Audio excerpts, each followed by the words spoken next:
Hi, we're Enter Grocery, a new IoT startup that is aiming to revolutionize the energy management industry. We're a targeted solution for small to mid-sized supermarkets. Our research indicates that there's a big market potential in this area, and we believe that our innovative technology will be able to work seamlessly with the current systems provided by SolarEdge and Hark Systems to develop a comprehensive solution for store owners. Without further ado, let me first introduce my team. My team has a wide range of expertise in both technical and research roles. First, we have Aurora, who is our head of market strategy, who conducts our key market research. Then we have Ling Tak, our head of R&D, with a focus in hardware. Then there's me. I'm the founder and CEO of WinKey, who started the company and leads the team in managing a variety of tasks. Our CTO Ray Han has developed technical solutions and investigated our supply chains. Yi Zheng, our head of market development, analyzed our main competitors and also designed our logo and name. And Fai Sihao, our head of customer experience, analyzed the demand and specific needs of our target customers. Hi, I'm Yi Zheng, the head of the market development. Let me introduce you to our program and explain why supermarkets need energy management system. First of all, Figure 1 shows the inflation rate from 2013 to 2024. It shows the inflation rate is positive in almost years, and it becomes extremely high during the pandemic era. The inflation rate even comes to 19.2%. The high inflation rate means the price of the good increased significantly. As Figure 2 shows, 74% of the consumers decided to reduce their grocery cost. For example, they are more likely to buy cheaper labels.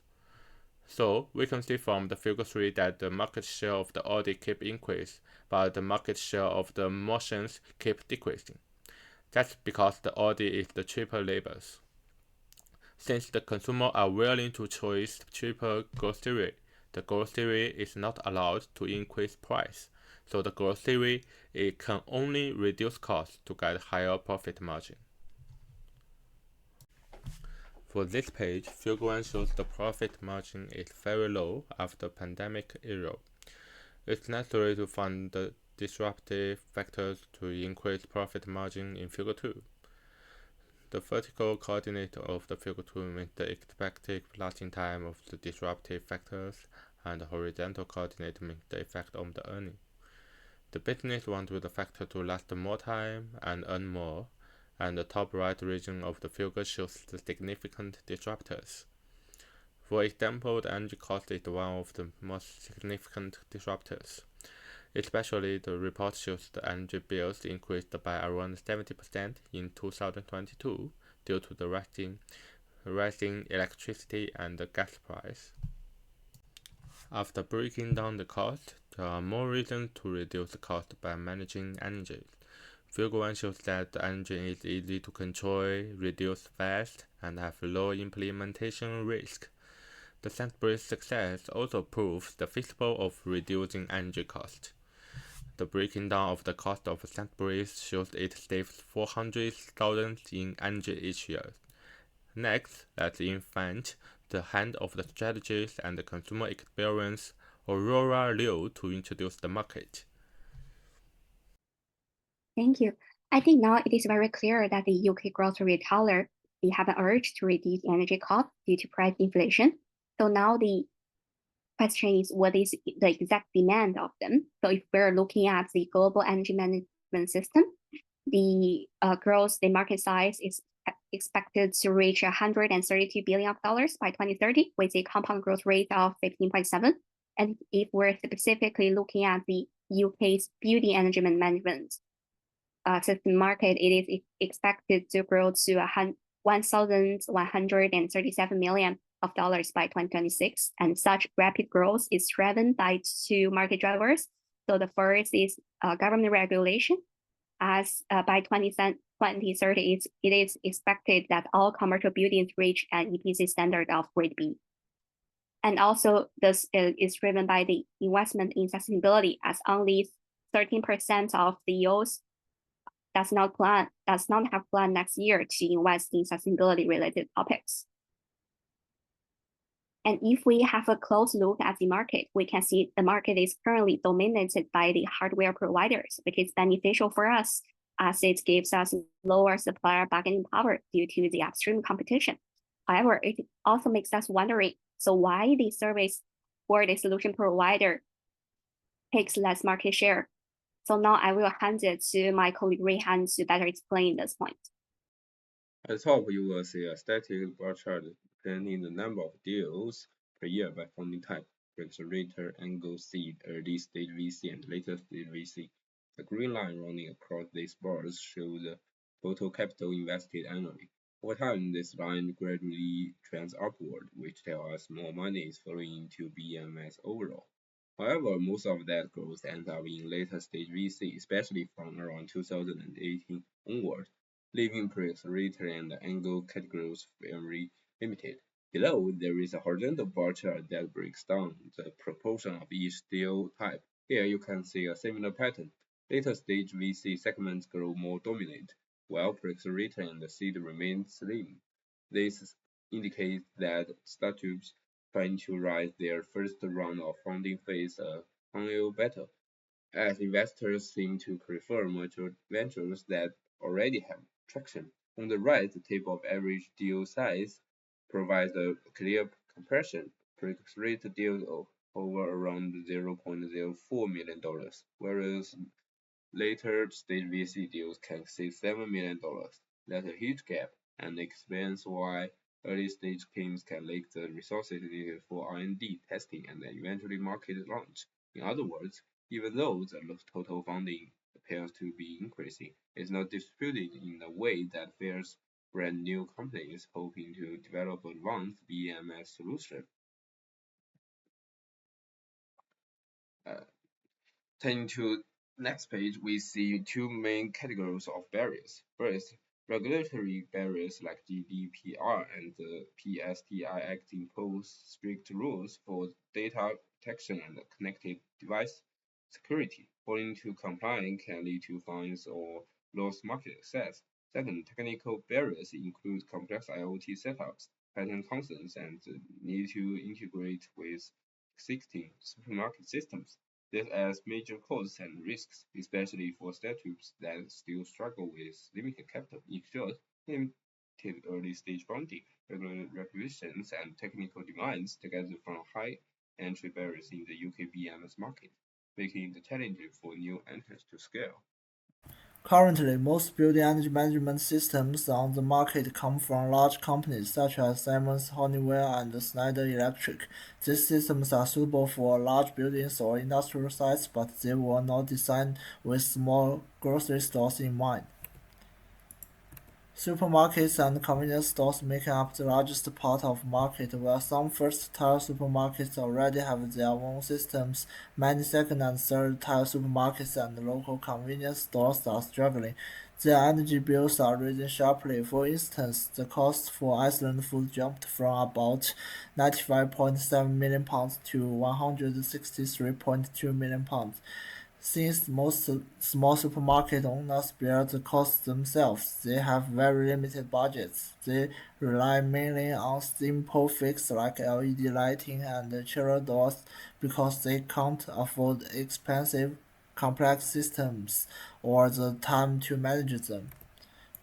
Many of these owners have never used any building energy management system before. In fact, 67% have no experience and 73% are over 13, which makes them less familiar with new tech. About 89% run just one store, so high-end enterprise solutions are out of reach, and nearly half have never used an online wholesale platform. They face issues like energy waste from lights left on, outdated equipment that uses too much energy, and high costs for existing EMS programs.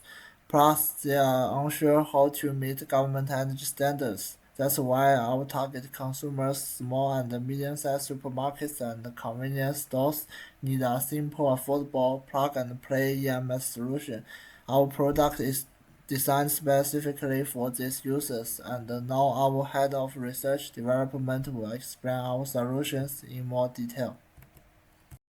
Hi, after the market analysis, next we'll move on to our solution explanation. So our solution can be divided into 6 key features. The first one is about the smart energy monitoring and real-time analytics, which can collect and track real-time energy consumption, and these data can also be uploaded to the cloud. The second feature is about the automated refrigeration optimization, which the sensors placed inside the fridges can be used to collect data and to control the refrigeration in collaboration with AI to optimize the efficiency and lower the energy consumption. The third features is about the smart lighting and ventilation control, and ventilation and VAC control.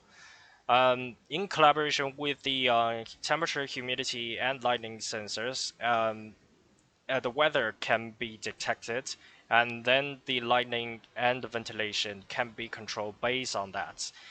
Also, the time-based automation can be used to turn off non-essential systems to save energy. The fourth part is about the cost energy saving reports for compliances. So by using the collected data, reports that are tailored to MES and EPC standards can be generated for the owner of the store and the HART system to provide recommendations and to access their performances. The fifth one is about the energy price optimization and the demand response. And this is about purchase electricity at lowest price to avoid high cost at peak demand. And the sixth one is about the AI-driven assistant, which can be integrated into web platform and mobile app to assist shop owners to better utilize their devices. Next, we'll move on to the principle of our IoT system, which can be separated into 3 parts: physical, transmission, and cloud. And the hardware we used are 2 sensors and 1 microcontroller. And the reason why we chose these components is because they are cheap and it fits our consumer requirements. And this is the installation guide of our hardware, which the VCC pin of the 2 sensors need to be connected to the 3.3 pin via split DuPont LAN, and then the ground pin of the sensors will be connected to the separate pin on the board, and also data pin and signal will be connected to the GPIO pin on the board. And next, moving on, is my colleague James, who will be talking about the financial analysis. Finally, the financials of this business case. As our previous market research has shown, the supermarket business is extremely competitive and profit margins are small. Thus, we believe that business model of selling the hardware, the edge sensors at production cost, whilst generating our profits through a subscription-based renting of our cloud and data analytics is the best approach. This allows store owners not have to make costly upfront investments while securing our long-term cash flow. Our figure in the top left shows the hardware cost at around £15. We determined that this business model is the most beneficial for both us and supermarket owners, as we expect them to save £10 per unit per month.